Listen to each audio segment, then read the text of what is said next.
Welcome to the deep dive. Today, we're diving deep into Pride and Prejudice. But not just the romance, though I think we all love that about Jane Austen. Oh, absolutely. You've sent in some really fascinating critical essays on Pride and Prejudice, and it seems like you're all interested in figuring out how these characters, who feel so timeless, right, hmm how they actually reflect the very specific anxieties and realities of Austen's world. Yeah, and it's fascinating, isn't it? I mean, how she takes something seemingly simple, like just a few families in the English countryside, Right. and reveals so much about human nature, but also the pressures of her time. Well, and this analogy of a miniature painting comes up in one essay Yeah. that Austen, she captures this whole society in such detail. Yeah. What kind of details are they focusing on to make that comparison? Well, one big thing is the limitations placed on women, you know? Like, Hmm. remember that part, I think it's early on, where they're talking about how they can't walk out in the frost for fear of ruining their shoes? Oh, right, right. Austen really highlights how restricted their lives were, and yet within those restrictions, they had to make these life-altering choices. I mean, it's really... Oh, absolutely. It's amazing how much pressure there was on these women to secure a future, which kind of brings us to Mr. Collins, right? Oh. He's often seen as this comical figure, Mhm.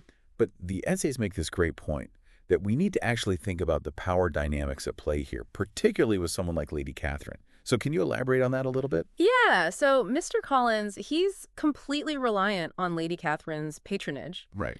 In many ways, his, kind of obsequious behavior No. is almost like a survival mechanism in that social ecosystem. Which makes his pursuit of Elizabeth, even after she rejects him, even more cringeworthy, honestly. Absolute. It makes you wonder about Mr. Bennet's reaction to all of this, because he often uses humor, particularly when it comes to his wife and Mr. Collins. Mhm.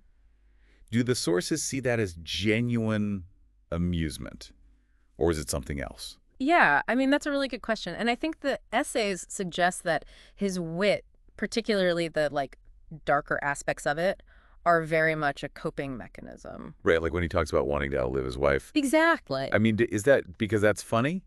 But it's also incredibly sad, It is. if you think about it, right? It is very poignant, isn't it? Yeah, yeah. Is that what they're suggesting? Mhm. That he feels trapped? I think while we can't fully know Mr. Bennet's inner thoughts, I think the essayists propose that this humor allows him to navigate this challenging marriage while still, outwardly adhering to those societal expectations. Right. Because open unhappiness would have been deeply frowned upon. Makes you wonder what kind of life he might have led had he felt free to be a bit more open about his feelings. Right. Exactly. And speaking of strong personalities, we have Lady Catherine de Bourgh, who certainly embodies a very different kind of strength than Mr. Bennet. What do the essays say about her? Oh, Lady Catherine.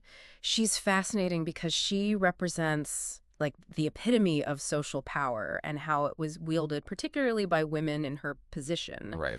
So, that real sense of self-importance she has and that domineering nature, those weren't just accepted, they were expected. Oh, totally. And you see that especially in her interactions with Elizabeth, right? Oh, absolutely, yeah. Because Elizabeth, even when she's trying to be polite, she never backs down from speaking her mind. No, she doesn't, which, I mean, that's a key aspect of her character that makes her so appealing, even centuries later. She just refuses to be intimidated by Lady Catherine's status. And her defiance, especially in that era, it's incredibly bold. Totally. And then we have the infamous Mr. Wickham. And you had mentioned being interested in the complexities of both him as a character and Darcy. Yes. So how did the essays kind of dissect their contrasting appeals, especially to Elizabeth? Yeah, well, this is where, you see Austen's brilliance, right? Because she presents Darcy initially through Elizabeth's eyes, and we know those are already prejudiced eyes, and they're colored by Wickham's charm.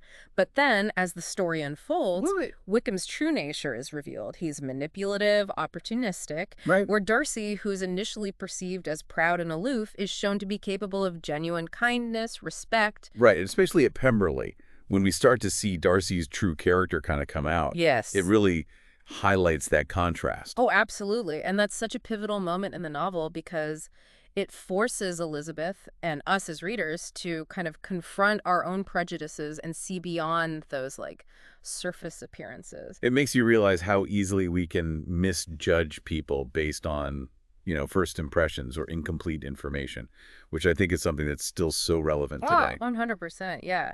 It Yeah. really is. And it makes you think about, well, what if Elizabeth had seen those qualities in Darcy from the beginning? Right. How different would this whole story be?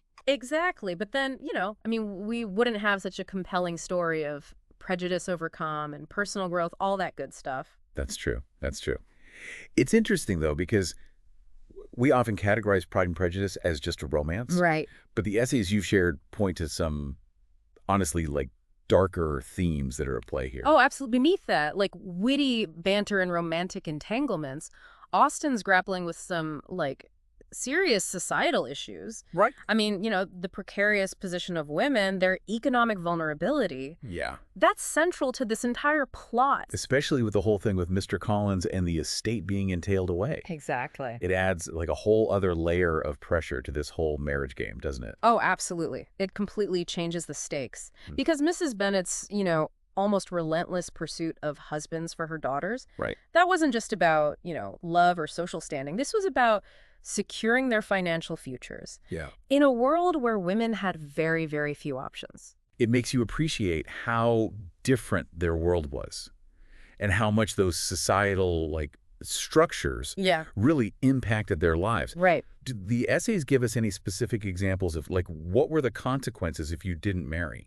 Yeah, they highlight a lot of the like limited choices that were available. So, you could be a governess, you could be a paid companion to a wealthy lady, or, I mean, and this was a dreaded one, spinsterhood, Right. Which Where- basically meant what? social isolation, economic hardship. Right. So it's no wonder that marriage was seen as like the primary goal Right.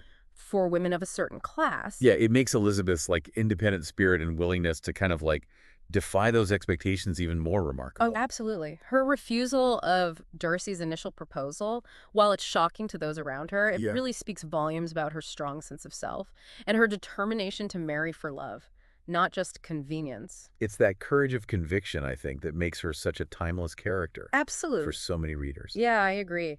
And while we're on the topic of like Austen's skill as a writer, can we talk about her prose for a second? Yes, please.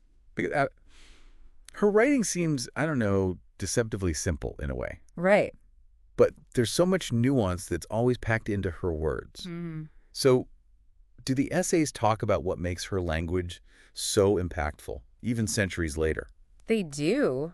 They highlight her incredible ability to use language not just to tell a story, but to like reveal character and convey emotion and offer social commentary, often with that touch of irony. Oh, yeah. I mean, just think about like Elizabeth's first impression of Darcy Iqbal. Right. She describes him as having this, noble mien, but she also notes his like disapproving air. Mm-hmm. So in just this few words, she's established both his attractiveness and his aloofness. Right. And those initial impressions really shape how we see him They do. for at least a good portion of the book. Exactly. And it Yeah. might not even be accurate. But that's Austen. She's so precise and purposeful. I mean, there's not a wasted word in her novels. And she uses dialogue so well, I think. Oh, masterfully. To like really reveal her character's inner thoughts and motivations. Yeah. So of all the characters in Pride and Prejudice, who do you think resonates the most with like a modern reader? Oh, that's a tough one. I mean, I think, Elizabeth Bennet remains incredibly popular. Yeah. I mean, her independence, her wit, her willingness to kind of like challenge societal norms, those are all qualities that I think still resonate deeply with contemporary audiences. She's definitely like a literary icon. Yes. But I think Darcy has also garnered quite a following. Oh, for sure, over the years. Oh, yes. The allure of the like reformed rake, it transcends time. Right. But I think what draws modern readers to Darcy, it's his capacity for like introspection and change.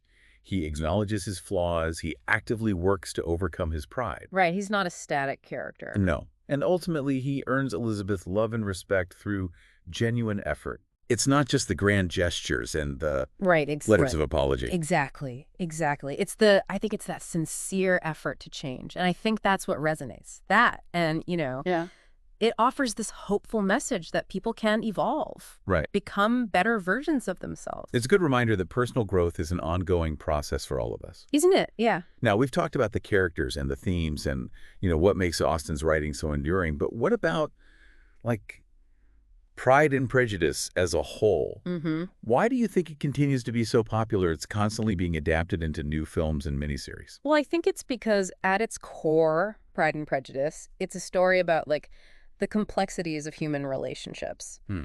And it explores, the ways in which we judge one another, the obstacles we face in finding love and connection, Right. and ultimately, like, the transformative power of understanding and forgiveness. And those are all, timeless and universal themes. And it doesn't hurt that it has, a happy ending. Yeah, right. We all love a happy ending, don't we? Yeah. We all love a good love story. Of course, of course. But I think the true satisfaction comes from witnessing the journey of Elizabeth and Darcy as they kind of shed those prejudices, grow as individuals, and ultimately find happiness together. I mean, it's a story that offers hope and affirms this possibility of positive change, both within ourselves and in our relationships.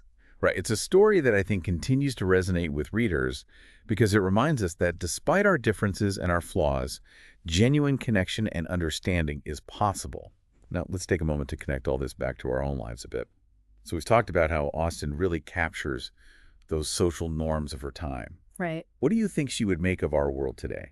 Oh, man. Like the essays touch on her timeless themes, Yeah. but would she find new material for satire in modern society? Like what would she make of us? That is the question, isn't it? That sparks endless debate, by the way, Yeah. among like Austen enthusiasts. Right. But I imagine she'd be both fascinated and appalled, probably. Right. I mean, the technological advancements, the shifts in social structures, Right. the sheer pace of life. Right. It would certainly provide some fodder for that sharp wit of hers. Oh, absolutely. Could you imagine her observations on online dating? Oh my gosh. Or the pressure to curate like the perfect social media persona? Yes. I mean, this is not a horse-drawn carriage ride through the park. Not quite, no, no. Although, I mean, I think she would say, right, that while certain societal pressures have shifted, the like underlying human anxieties about status, relationships, societal expectations, those remain like strikingly relevant. They're universal